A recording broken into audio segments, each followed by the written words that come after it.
Hi viewers, అందరికీ వినాయక చవితి శుభాకాంక్షలు. ఈరోజు మనం ఇలా ప్రకృతి ఒడిలో కొలువుదీరిన శ్రీ ప్రసన్న వినాయక స్వామి టెంపుల్కి బయలుదేరుతున్నాం. ఇలా చుట్టూ పచ్చటి ప్రకృతి మధ్య ఆలయం చాలా ఆహ్లాదకర వాతావరణంలో కట్టారు.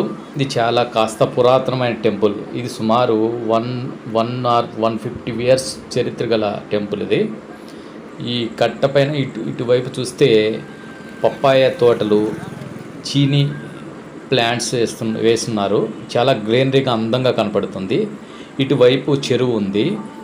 ఈ చెరువుకి ఈ తోటలకు మధ్యలో ఒక కట్టపైన ఈ రోడ్డు మార్గం వెళ్తుంది. ఒక పల్లికి వెళ్తుంది, బైనిపల్లి అనే పల్లికి వెళ్తుంది.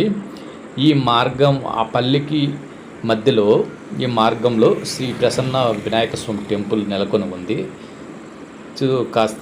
కాస్త అంటే మా టౌన్కి 3 కిలోమీటర్స్ దూరంలో ఉంది ఈ టెంపులే శ్రీ ప్రసన్న వినాయక స్వామి టెంపుల్. చుట్టూ చాలా అందంగా ప్రకృతి ఒడిలో మధ్యలో టెంపుల్. ఇక్కడ రావడానికి చాలామంది ఇష్టపడుతుంటారు, ఎందుకంటే చుట్టూ చెరువు ఉంటుంది, ఇటువైపు తోటలు ఉంటాయి. చాలా ఆహ్లాదకరంగా ఉంటుంది, మనసుకు ప్రశాంతంగా ఉంటుంది.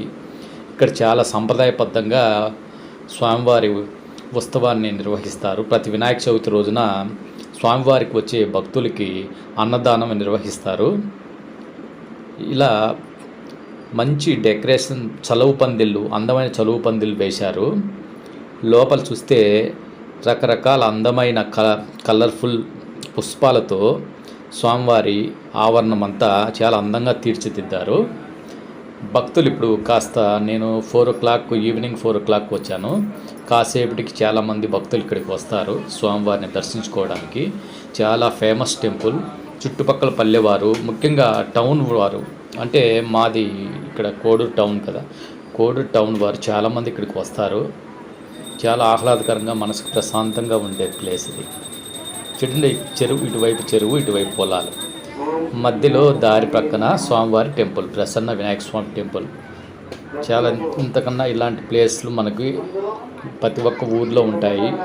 మీ ఊర్లో ఈ విధంగా మంచి ప్రకృతి ఒడిలో ఉండే ఒక ఆలయం, టెంపుల్ కామెంట్ తెలియచేయండి. ఇలా స్వామివారు ఇలా దర్శించుకోండి. ముందు పక్కల ఉత్సవమూర్తిని కూర్చోబెట్టారు. ఈ స్వామివారిని ఊరేగింపుగా తీసుకెళ్తారనమాట. లోపల ఉండే స్వామి ప్రధాన విగ్రహం లోపల స్వామివారి కోసం వచ్చిన భక్తులు స్వామివారికి ఆరతిస్తున్నారు. పూజారి గారు చూడండి, స్వామివారు ఎంత అద్భుతంగా అందంగా ఉన్నారో. పూలతో చాలా అద్భుతంగా అలంకరించారు వినాయక స్వామిని.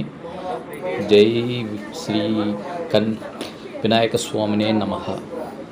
మీకందరికీ, ప్రతి ఒక్కరికి శుభాలు కలగాలని మనస్ఫూర్తిగా వినాయక స్వామి కోరుకుంటున్నాను. స్వామివారి హారతి ప్రతి ఒక్కరు తీసుకోండి.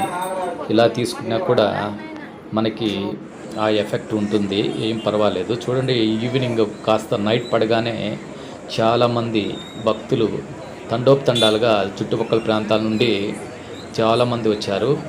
ఇక్కడ ఈవినింగ్ మళ్ళీ అల్పాహారం కూడా ఏర్పాటు చేశారు, మధ్యాహ్నం భోజనం ఏర్పాటు చేశారు. చుట్టూ అందమైన ఆవరణంలో దృఢమైన చెట్లు, ఒక రచ్చబండ, అక్కడక్కడ చిన్న బెంచెస్ ఏర్పాటు